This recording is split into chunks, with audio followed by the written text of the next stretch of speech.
I've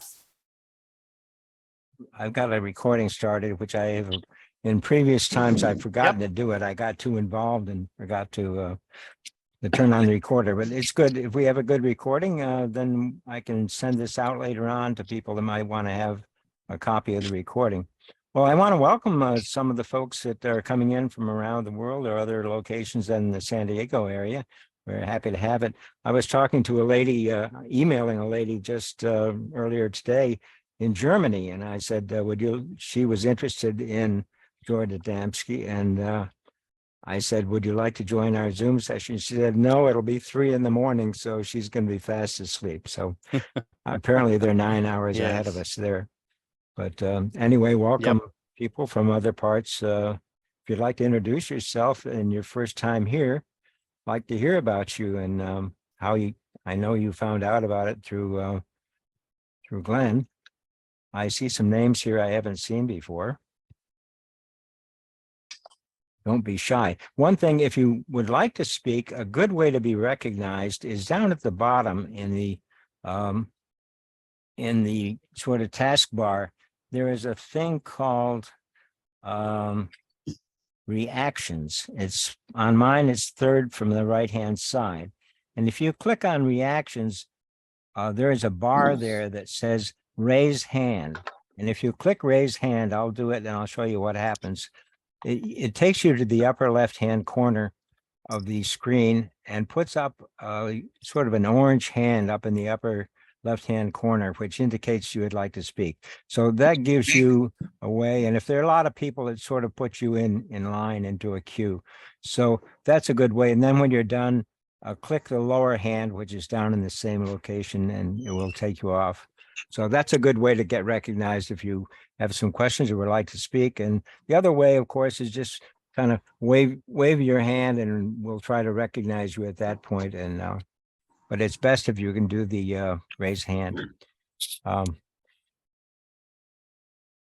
I have also opened the window here for some photographs that can be shared.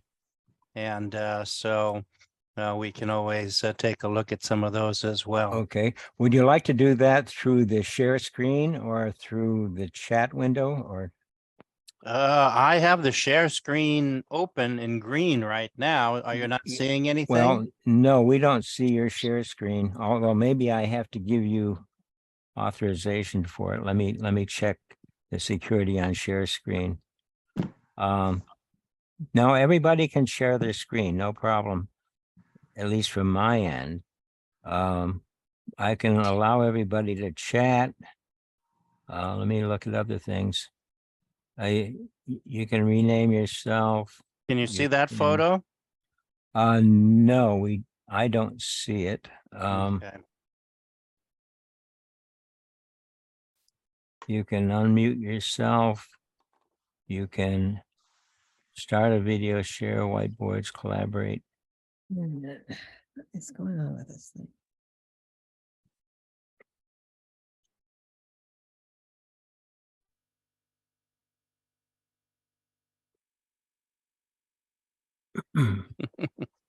Wait a minute, maybe I need to click these to enable, not to unclick them. Yeah, I think that's what I need to do. I'll open the photo again and then let you tell me if you get the chance to see it. Okay.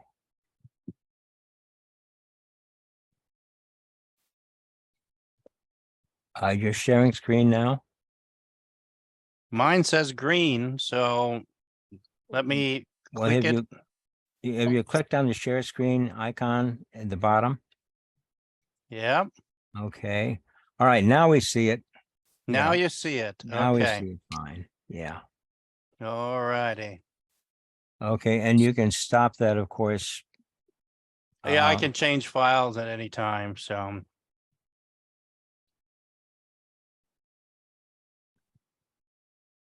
Yeah, unless you want to leave that up, you might. Yeah. Yeah, I'll just leave that up for people to see before we begin. And yeah, Okay. it reduced the screen all of you that I can see. I can see Will and 4 other people, Sonia on the bottom. So if it takes me a second to get to you, to see you, then so that you know that it's not a full screen shot Yeah, of you okay. guys. The moment I went to share screen, it kind of reduced things on the screen itself. Sure. It would, I would ask you to leave the share screen so that I can introduce the folks coming up in a couple of minutes and start the meeting. So I would like to be able to see the people and have all the people see other people too. Right. So can you unshare at this point? You want me to, I'll just close this image. Okay, there we go. No, Yeah. that didn't. You have to say, and you have to say unshare or okay, something. stop share on the Yeah, top. stop There share, we yeah. go. There we Yeah, go. that would be good. Then you can turn All it right, on when you yeah. need to. Mm-hmm. Okay, we're almost at the magic hour and we already have good 26 people aboard. Very, very good. See some familiar faces here and some not so familiar. So glad to have you folks for the first time here. We normally run for a couple hours, sometimes even go to 3 hours, depending upon the interest. So don't be shy in bringing up questions and also any things that you might want to discuss after Glenn is finished with his talk. Ben Martinez, I think we've seen you before. Glad to have you with us. Thank you very much. Glad to be here. And Bob Wyman from Virginia. Is that what VA means? Sorry, you're muted, Bob. Rich, not me. I'm not muted. Bob Wyman is muted. Yeah, I saw you speaking, but we couldn't hear you. Okay. How about now? Yeah, Yeah. nice. Yeah, we see him. Right. So greetings from Northern Virginia. It's very good to be in this forum. Well, good. How did you hear about us, Bob?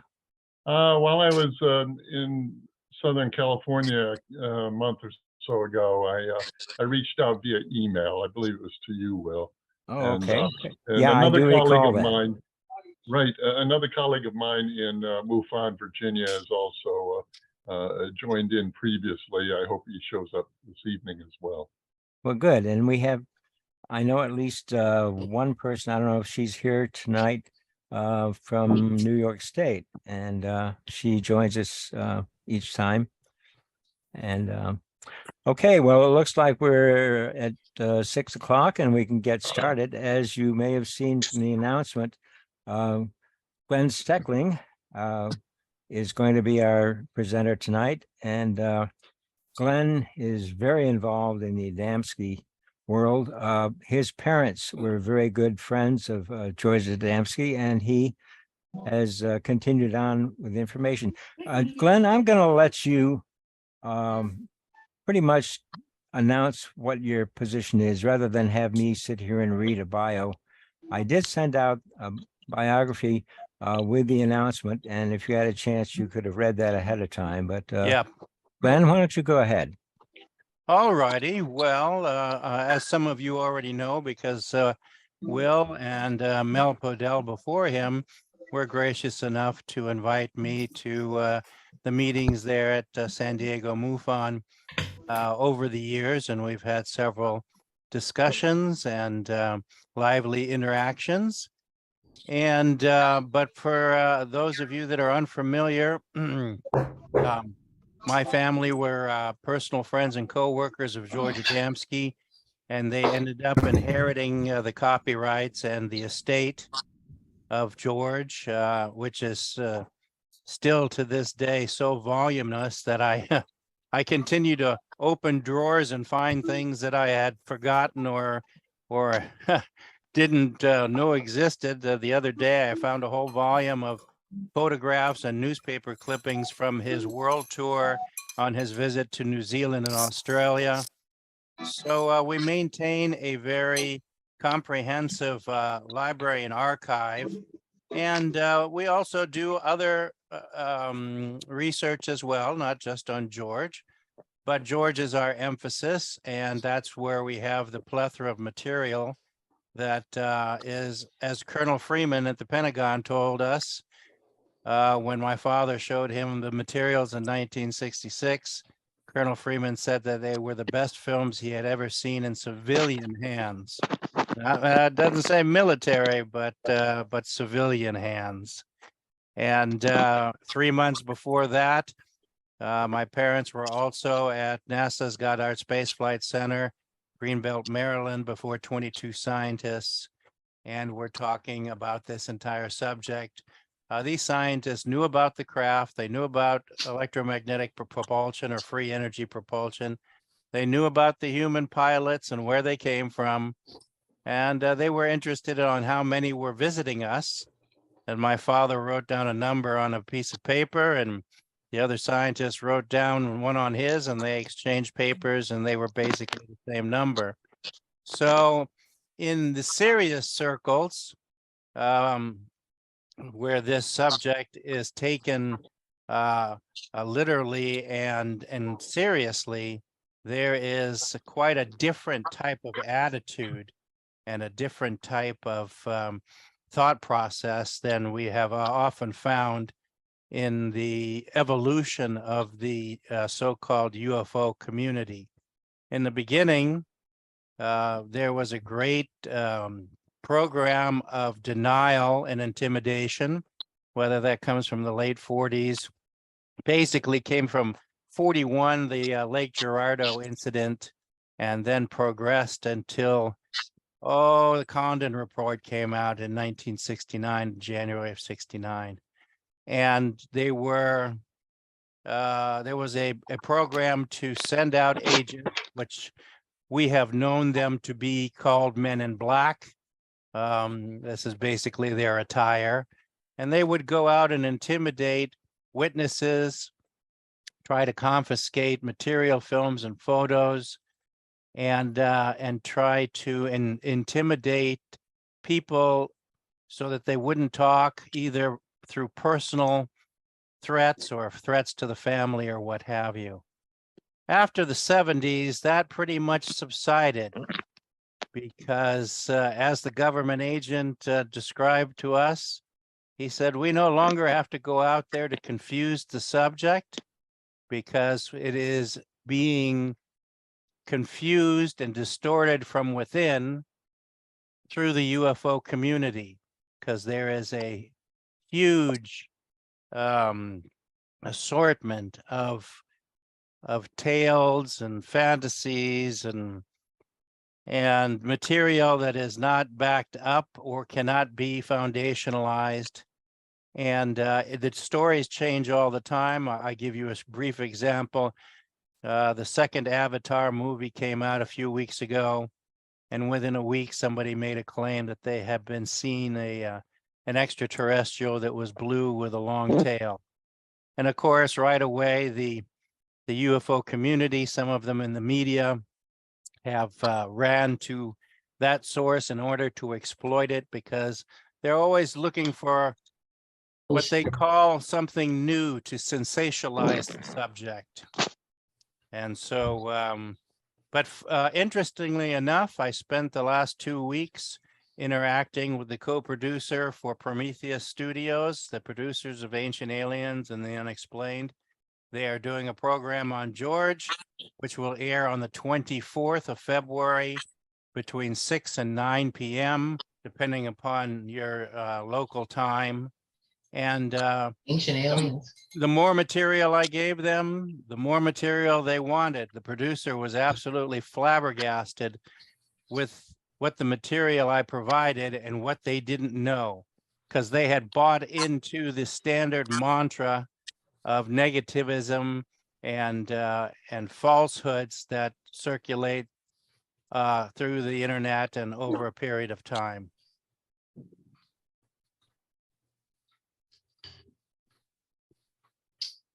Anybody got something to say? Well, I was interested in, he was at Mount Palomar for Elmore, right? most of his early life.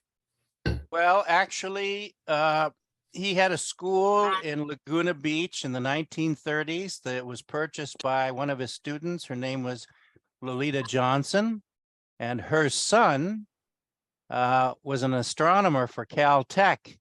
Lolita gave George his first 6-inch telescope.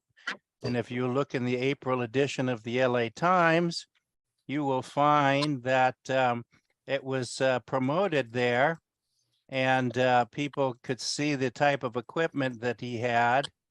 I'll see if it's in this particular series of photographs because, in fact, here it is. There you go. And so in 1940, excuse me, him and his students moved to Valley Center, which a lot of people don't realize because I had just spent some time up in Valley Center providing a poster, a new banner that we are out showing people about the photographs taken both at Mount Palomar and by George Adamski. And it was a hotbed for a lot of the Hollywood crowd. Elizabeth That's the one Taylor. that Larry was showing, when they were Mount Palomar. Yeah. So they had a lot of people. It was really a place where people went. And in George's case, he went from 40 to 45 to Valley Center and ran a ranch. None of this property was ever his. He did not have the financial abilities to afford that. And he never exploited the UFO subject in order to make money. Oftentimes, barely enough was collected in order to continue the publications of some materials. And so in 45, they moved to the base of Mount Palomar, which is was known then as Palomar Gardens. And let me give you a little insight into how much activity was going on. In October of 1949, and this material comes from released from Project Blue Book, the astronomers and staff took these pictures. Glenn, let me interrupt just a moment. I'm going to mute everybody, but Glenn, you're going to have to unmute yourself after I do this, because we're getting some background noise that will interrupt you. So I'm going to mute everybody, and if you do want to speak, you can unmute yourself. Okay. Okay, everybody should be muted now. All righty. So if you look at this picture taken, it was taken over 10 days, this activity from October, I say 14th to the 21st by the staff at Mount Palomar. And you can see these craft in formation flying by the 200-inch observatory. Here's the next one. All right, wait a minute. We're not seeing that, Glenn. You're not seeing that. All right, let's see here. Maybe I gotta share screen and then share and then go to here. Now you see it? Yes, we do. Okay. So this is October of 49, and that is was contributed to Project Blue Book. These pictures were released in Europe, but they were not released in this country. So I got these through my contacts in Europe. So that's one of them. Here's the second of them. Whoa. And you can clearly see the bell-shaped configuration. And here is the third one up here, which I think is just absolutely fantastic. Now, And these are all before Photoshop. 1949, yeah. These are before computers. And so the interesting thing then, and this was reported in Blue Book and recorded in Blue Book, and George had also seen a large cigar-shaped craft similar to the one I showed earlier here. But I'll give you a good one here. This cigar-shaped ship was photographed a few years later. Let's see if we got it. Where'd it go? Here, Oh, wow. over the ridge of Mount Palomar, and Hmm. and along the Skyline Drive area. And as you look, when you look closer at this picture and then enlarge it, you've got a saucer here. You've got 1, 2, 3, 4, 5, 6, 7 of them without their full propulsion system turned on, because as they come away from the mother craft, they have to nullify their propulsion system, because the two propulsion systems together repel each other. And so that's a protection device in order to protect them from impacting meteorites and cosmic dust and things like that. And so, and once the craft is far enough away, then the propulsion comes on, as you may see. Let's see here. In this shot. Come on, I know you're there.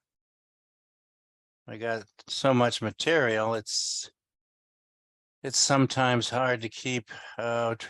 Well, when you're here's a moon shot, and you can Wow. see that there are several of them between the Earth and the moon. This is taken through a 6-inch telescope. And here's another one. I recently found this negative in archives about a year ago. I notice it says adamskifoundation.com. This is a website that you maintain? That is our official website. That's correct. And the reason that I have to layer that in there is because we live sometimes in an unscrupulous age with ethics being non-existent, and people steal stuff, and they basically just scan it out and then make the claim that they took the picture. And I have many years found that I was at a convention and I watched somebody showing slides, and they were clearly showing George's pictures and claiming they took them. And of course I had to challenge that. But, you know, so we tried to make it easier so that people could see. And you can see here the very large device. And as the scouts go away, they start to energize their own propulsion system and then go about their business. And these are these photographs that George took through his telescope? These are all George Adamski photographs taken between 1948 and 1952 through his 6-inch telescope. And then he upgraded to a 15-inch telescope and took some further pictures as well. I can safely say, as Colonel Freeman said, that there you can see the ship, the mothership with the full energy force nullified, so that the scouts that have their particular systems on can come close. And as they come close to land on the ship, like we do with our airplanes on an aircraft carrier, they too detune their system until they become the bare hull like the mothership, and then they slide into the airlock and then into the ship. This one here on the bottom is actually starting to fall out of the airlock as it exits. So that is that should give you a pretty and a good idea of what transpired there. Any idea of how many photographs that he has taken and maybe on your site? Oh my God, I don't think it's countable. There's I mean, remember, these are old days. Some of the cameras, the Browning cameras, were carrying emulsion plates, about 2-inch by 2-inch photographic emulsion plates, were basically like a negative, and you would slide that glass plate into the camera and then take your picture. And of course you had fixed lenses, so that when you had to take a picture, you had to do what we call in the old days of photography, you had to crop, you had to pan. You took, to get one good shot, you may have taken 20, because sometimes you'll get part of the ship through the ocular. You can see the 6-inch ocular of the telescope here. So you get a part of it. There's some pictures where you get a slice of it like that, and it's part of a series. And so consequently, there's a number of these kind of photos. This photos come from his last film, Silver Springs motion picture, 8mm film of this craft moving between the trees. And you can see the three-dimensionality of the portholes, of everything. The skin, when the energy system is this far turned down, the skin irradiates or emanates the energy source through its pores, very much like the skin on your body. And so there's a slight distortion field because of that optical illusion created by the radiation. Make it simple, take your car, drive out in the desert, park it in the hot sun, walk about 100 feet away, and look back at your car, and you can't tell what make and model it is. And it becomes kind of a motion mass. And so that's part of the distortion effect that happened during this film. It also took one of the 3-ball condensers here, which are layered with revolving magnets in it. That is part of the propulsion system. Underneath the craft is a series of rings, and I'll show you on this model that I have as well. And George was ecstatic about this film, and that this is the one that my father arranged at the Mayflower Hotel on the 13th of March, an international press conference with all the top people, Huntley, Brinkley, Chancellor, all of them. And my mother invited the embassy staff as well, because there on the other side of 14th Street is the embassy staff. There's one where it's retracted and you can see the elongation. You know, there are some, sometimes I have to laugh at the naivety or the audacity of people who say, oh, well, you know, that was photoshopped. It didn't exist. Oh, well, that was a model. A model doesn't change shape. And the interesting part here, of course, too, is that on these pictures, before this ship came down, there came a small, what we call a registering disc, like a remote control device, which you would call a drone now, but that didn't exist then. And on the film, you can see this device as it moves between the trees, measuring the distance. On the next frame, you get to see that it goes behind the tree. So it changes the dynamics of things in very exclusively there. And as you can see here, this shot is one of the famous shots from his book, Flying Saucers Have Landed, that he co-wrote with Sir Desmond Leslie. This is one of many shots that I have from different angles. And as you can see underneath the flange, there are rotating rings, a series of them, 3 of them, each one going in opposite directions to each other. And this particular device here is an ocular that opens like the iris of an old camera and allows the people sitting inside to look straight down with intense magnification to take a look at what's underneath them. And there are also rings here above the cabin that rotate, and also, which you can't see, a little bit lower down below the portholes. And so these kind of pictures have been taken all over the world. They have been analyzed. If you look at the Adamski website, we have provided all the analytical information. This was done by Leonard Cramp, Space Gravity and the Flying Saucer, showing the dimensions of the craft versus the photo. And that includes the Coniston photo here that was taken by English boys a year later in Coniston, Derbyshire, showing the same time of dimension. As the ship started to rise above the bog, the peat bog, it started to become more and more energized with its energy field. So this is an early stage while you still can see the shape of the craft within a few seconds, and it would envelop the entire craft, so it would look elongated like a football or like a pearl.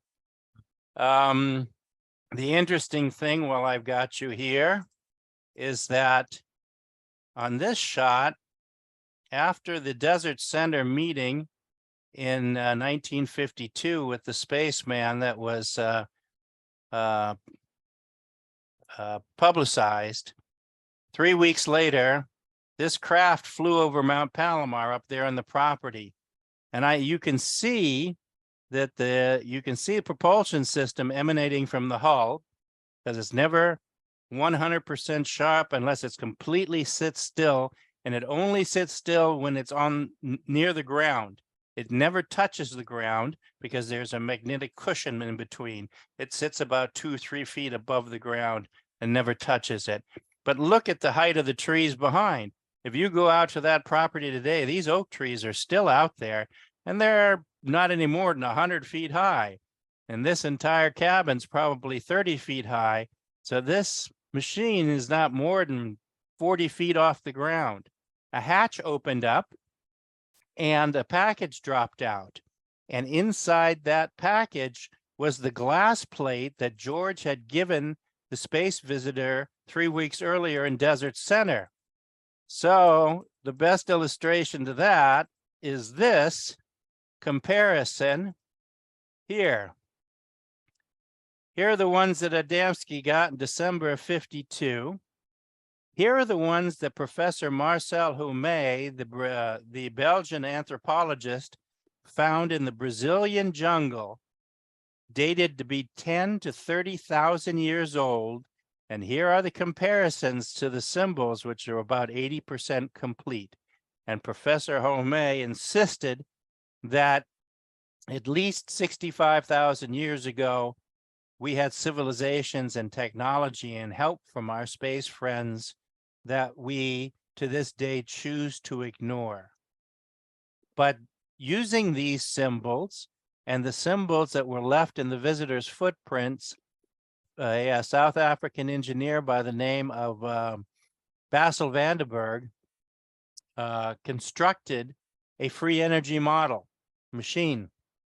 And he corresponded with George, and George said to him, be very careful, because this particular technology is not something that is openly welcome at this point.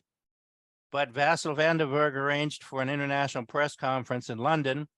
He got in an airplane flying from South Africa. I believe they stopped in Zurich in Switzerland. He got off the airplane to change planes, and he was never seen again. Wow. And so you can see there. Now, Have those symbols ever been translated?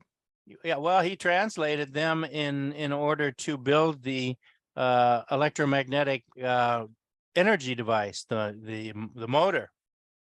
So I personally have not, but I have come across some interesting anthropological symbols from the South Pacific area.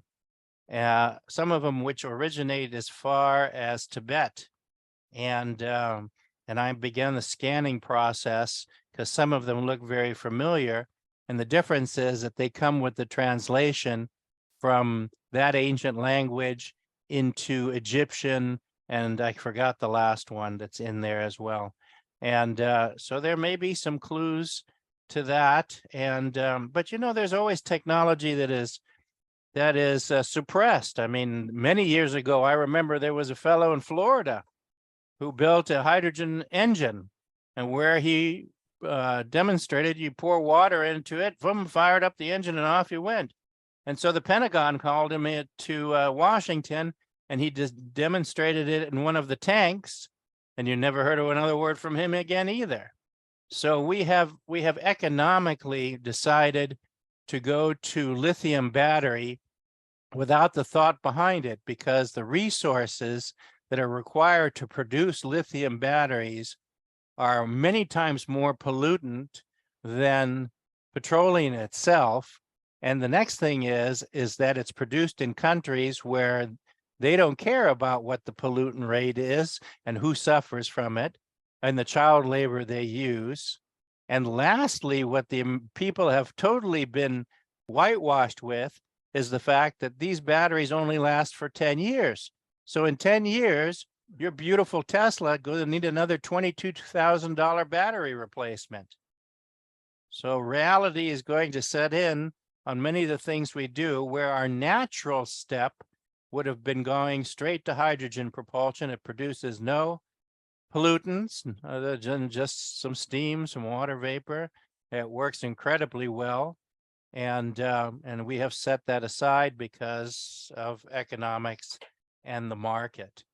Let me show you really quickly again while I've got you here. Some things. This is the Phoenix Gazette article that came out after the November 20th, 1952 landing in Desert Center. In fact, I was just out in Desert Center 2 weeks ago. I was doing some filming for a documentary DVD that I will be producing in conjunction with the film that will be taken for the symposium up at Palomar Garden in November. And we're going to do some aerial drone for the first time and things like that. And so you can see that it was in the newspapers and people were talking about it. Here's a picture of George with the painting of about an 80% likeness of the individual that he met out in Desert Center. And he called him Orthon, which is George's name for this particular person, not that person's name. Orthon in translation means the noble one. Let's see here. Here's Did he one. ever meet him? Did he ever meet him again? Oh, many times. Orthon came many times to the property up there at Mount Palomar. In fact, it assisted him with doing some of the work. There was a productive and inclusive school up there. The school was the remnants of the one that was in Laguna Beach, and that one went to Valley Center, and then it went up to Palomar Gardens, and eventually next door to the property that's called Palomar Terrace. But so what happened is George met this individual and then met him thereafter as well. And these ships would fly by the property. I have some of them on film too. And Orthon would come and assist them with some of the labors they had. Since they were a bunch of people that were late 50s, early 60s, they couldn't do a lot of hard, laborious work. And so Alice Wells, who owned the property, she decided that she's going to take one of the buildings and convert it into a little restaurant, because there was a lot of traffic going up and down the mountain there, Star Road, going to the new 200-inch Palomar telescope. More importantly, there was a plethora of scientists that would come down the mountain, because there weren't that many facilities at the top of Mount Palomar, and they would come and eat, and they would sit with George and talk. They knew about his pictures. He would give them to them freely. And so everybody did combined labor. I mean, I'm a retired airline pilot by profession. And because I go out there and occasionally use my barbecue to cook some hot dogs for my friends, does that now make me a hot dog chef?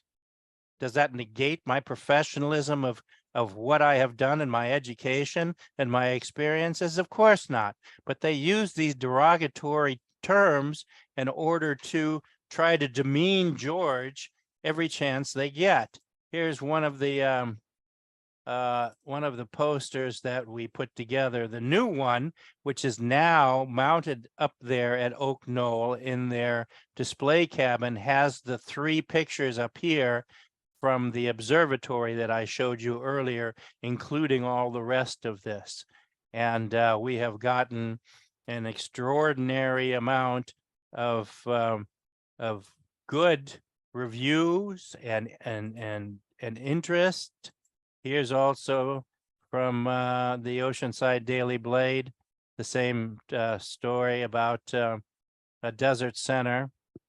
And let's see what else we got here. We've seen the moonshots. And you know, to show people that this was not just some kind of fly-by-night obtuse idea. If you do go to the microfiche and the readers and the films, and I went to the LA Times and spent days there. here you go. You start to see images like this. 200-foot flying phantom creates puzzle in Texas. And it talks about the whole story and the policeman and the engine cutting. And so Monday, November 4th, I don't remember the year that's in there. I think it was 57. So there's that. Then, of course, we have got this one here also, Los Angeles Times. This was before the so-called labelization of the Battle of LA, in which we were thinking that the the Japanese were invading. Here also seen over the A-bomb test, because they were monitoring, as they told George, the situation of our experimentation with the atomic bomb. This is his second telescope, the 15-inch. Wow. And that was sitting up on the hill. And one day in 1957, a good friend of ours, he's recently passed away, aerospace engineer, scientist, and electromagnetic specialist for the Department of Defense, was visiting George. And one of these ships landed on the property at Palomar Gardens. Wow. And he pointed at George and says, look, look, look. And about 30 people are running up the hill towards that ship sitting there. And George is just smiling and laughing. He says, yeah, the boys come by every so often. And so the history that is involved is incredible. When did Here- George die? He died in April of 1965. Shortly after his birthday, he spent his last birthday with us in our home. Here's another shot of this craft, a very good one. You can see that there are 4 portholes, and there's an arrangement of 3 sets of 4 portholes. This is standard to construction. So when you see objects that have only 3, and I will not mention the people's names who have gotten traction out of fabricating stories, you will see that their ships only have 3 portholes, and that's because they didn't know that there was a 4th. And so they made the error of falsifying their material without knowing anybody was going to call them on the carpet on that. One of his last photos here, his portrait, one of the 2 suits he owned. They said, oh, George was rich from all his royalties. 90% of all the royalties that he gave to foreign countries, to the translation of the books and the contracts, had no royalties whatever. The man literally passed away with 2 suits and less than $5,000 in his account. What a shame. So they made, and so they tried to claim, oh, he made himself a fortune off of this, and and exploited the situation like so many I could name in today's UFO field. But that was not George Adamski. His ethics were too high for that, and that's what he taught to my father and mother, and that's what we carry on today. Here are the imprints of the footprints from the visitor. They were plaster cast. You can see they have symbols on them. That's because the pilot of the craft control panel is like a Hammond organ. There are keys, 2 levels of keys, but there are also foot pedals with recession in there where certain things fit. So with your hands and feet, you are controlling this craft.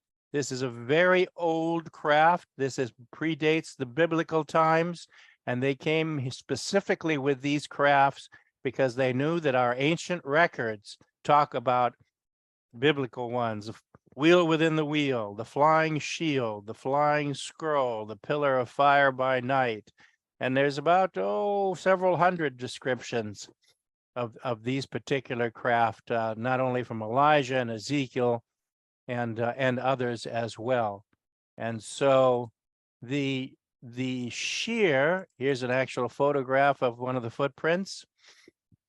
The sheer abundance of material that George was given and that he brought to the public and to the government. He took Eisenhower in 54, he met him out in Palm Springs and took him to one of the air bases where he had a meeting with one of these saucers that was sitting on the tarmac. The story has been perverted since then in order to create a false agenda. And when George had situation, Eisenhower and the extraterrestrials, who were humans, had a conversation, and they were attempting to convince Eisenhower to release this information to the general public, to stop this madness of silence and stop preventing us from going forward naturally as we should. And in return, they would give us some select scientific equipment, not the kind that we would use immediately for destructive forces and domination of other countries, but things like free energy for our refrigerators and our cars and to prevent pollution. And Eisenhower were refused. The story that is being perverted is that he met some kind of gross looking, horrific, monstrous alien that wanted to have pieces of people's RNA and DNA and their blood and insemination and all of this other stuff. All nonsense. They could care less about that. They're just as human as you are. George also did the same thing in 62 with John Kennedy. When Kennedy came for the primary in 60 here in California, he invited both John Kennedy and Richard Nixon to come and talk to him.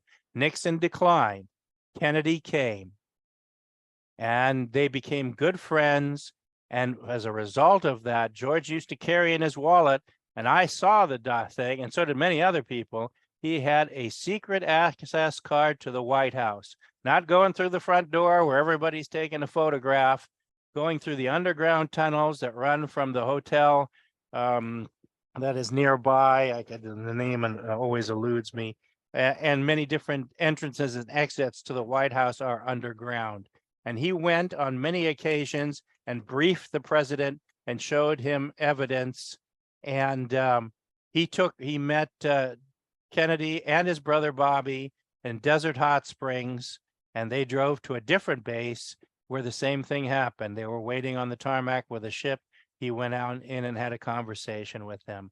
Now, there are some UFO, we won't call them experts because there's no such thing as an expert.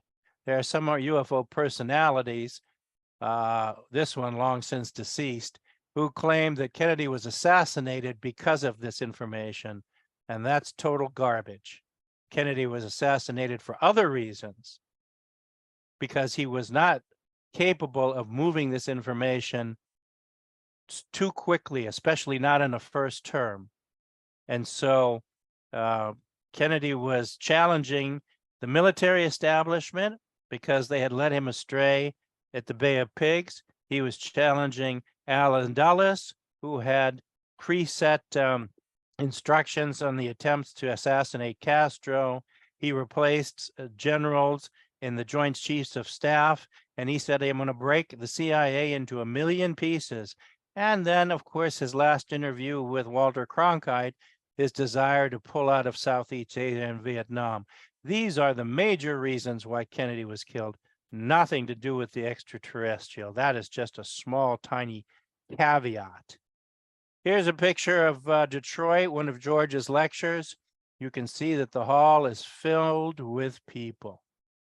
And when he went on his world tours, the law was that a foreigner could not make money acquiring, selling tickets, or being paid in an auditorium or for speaking. So George didn't make a penny out of his world tour. New Zealand, Australia, India, Europe, the UK.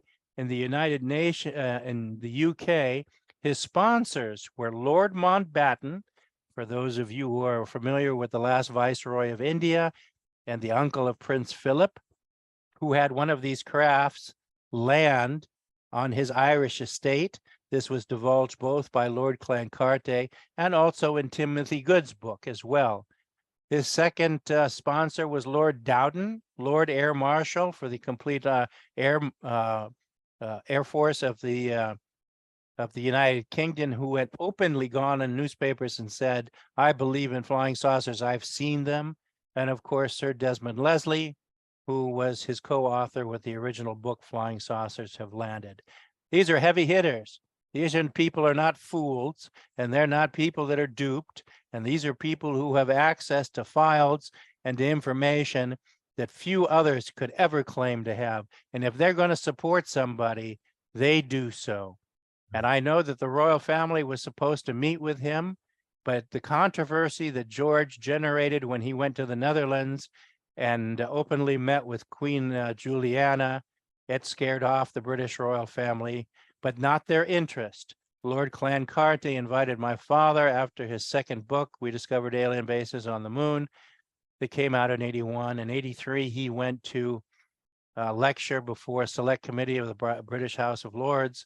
And those books were delivered to Prince Philip and to Prince Charles. And I have in archives their letters of acknowledgement signed by them.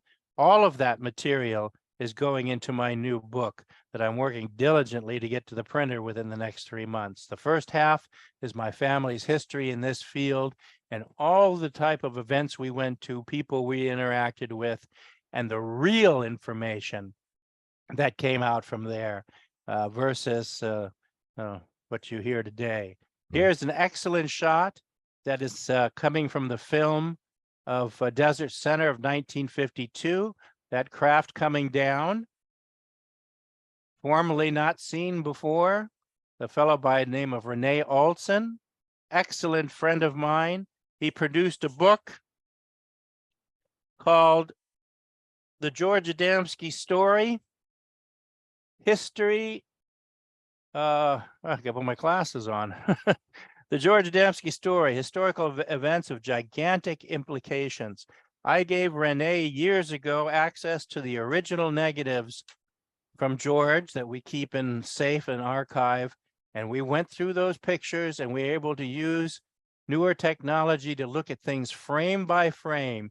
That's one of the pictures we discovered.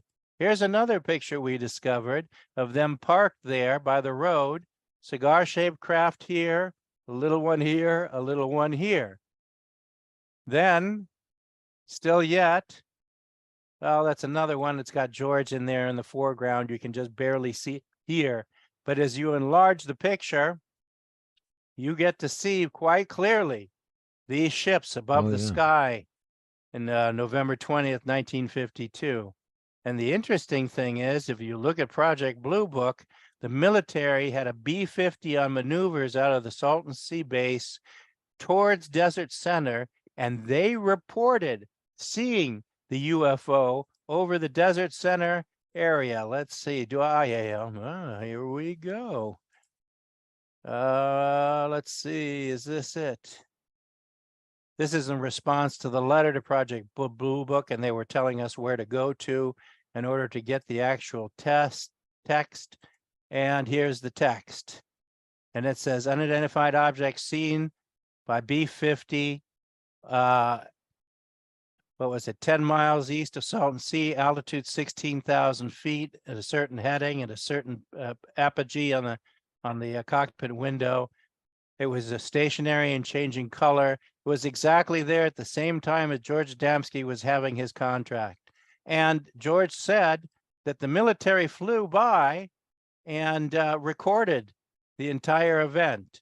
Here's a picture of my father took of the newer spacecraft, which is lenticular. The bell-shaped craft requires a mothership in order for it to fly from place to place. They're only good in atmospheric conditions.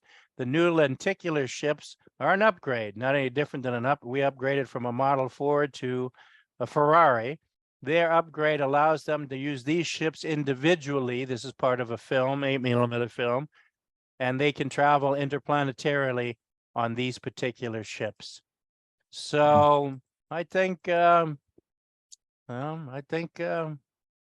see here. That pretty much covers it for you. Oh, here's Lord Dowden. I believe in flying saucers. So how did your family get involved with George? Shall I go ahead and close the screen now?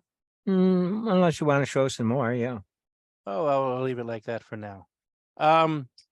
What happened is my family grew up in Europe during the war as children, and there were a number of sightings, both by Allied forces and also Axis forces. You will recall that the Foo Fighter nomenclature came from there, the green glowing balls, and these ships being in sight.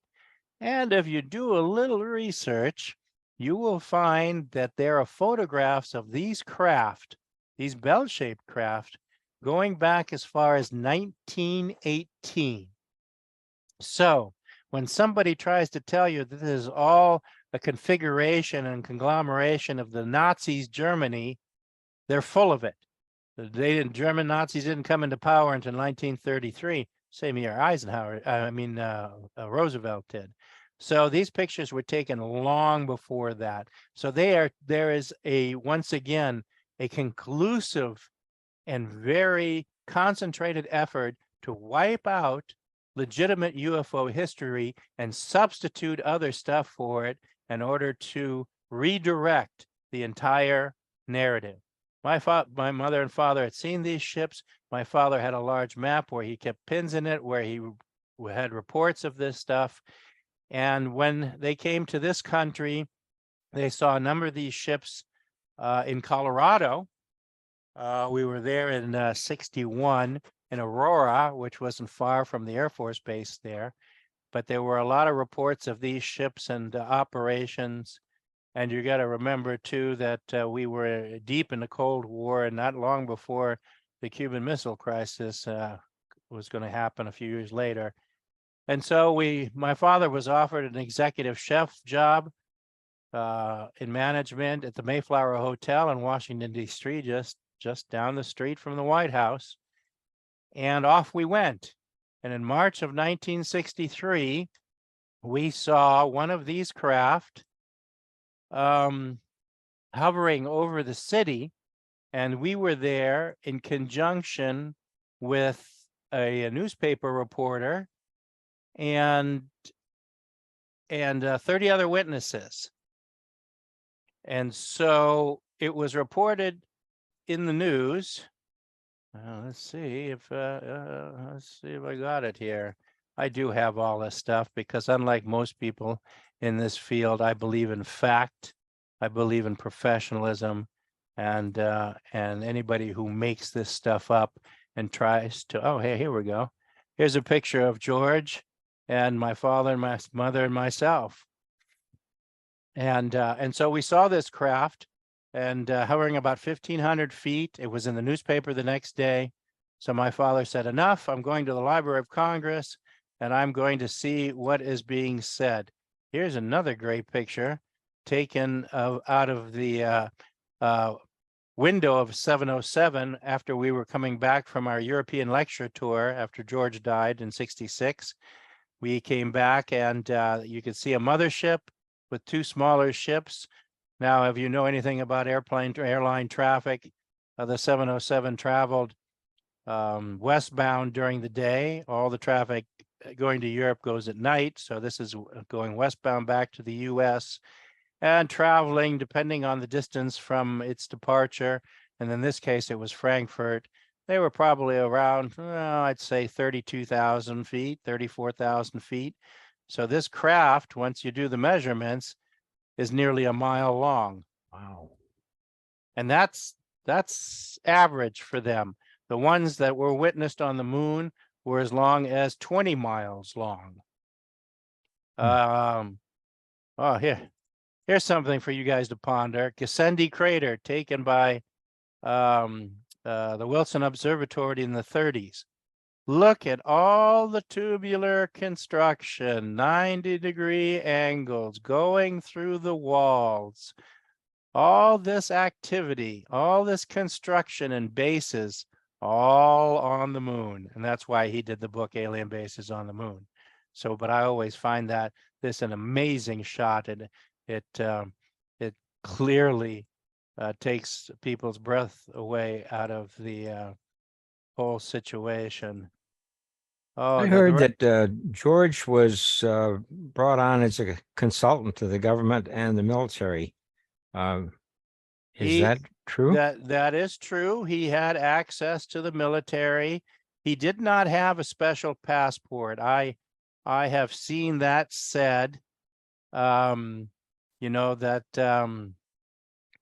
he had a special stamp or a card in his passport that allowed him access. I have his passport in the safe, and it had no special thing to it. Whatever access cards he carried them separately, like he carried the White House card as well. And so, yes, he was able to go, and they would come to him.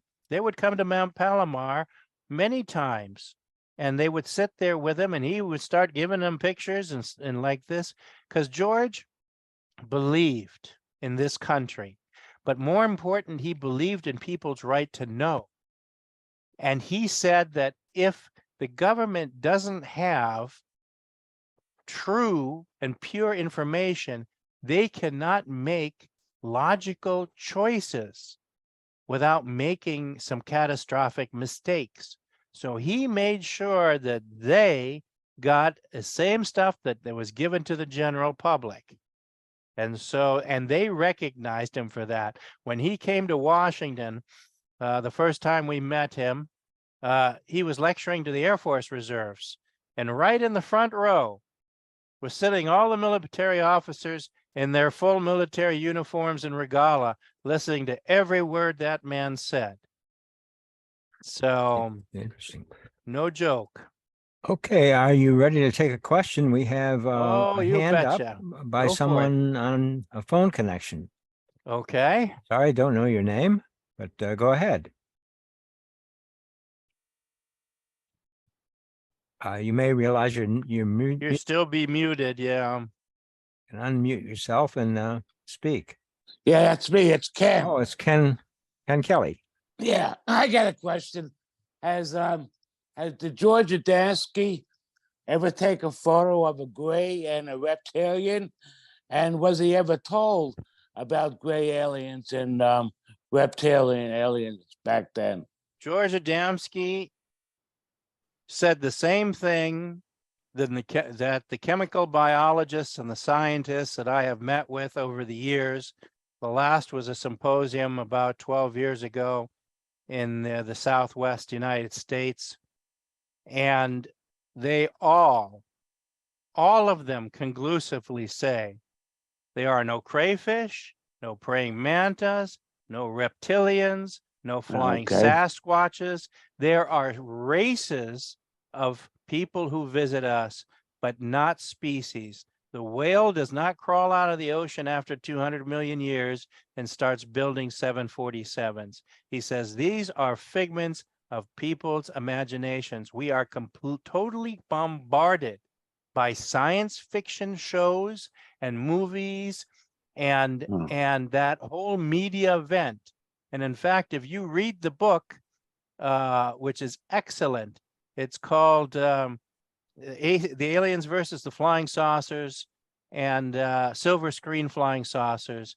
He describes directly that the US military maintains office buildings directly across the street from the major Hollywood studios, and any science fiction script has to clear their authority first.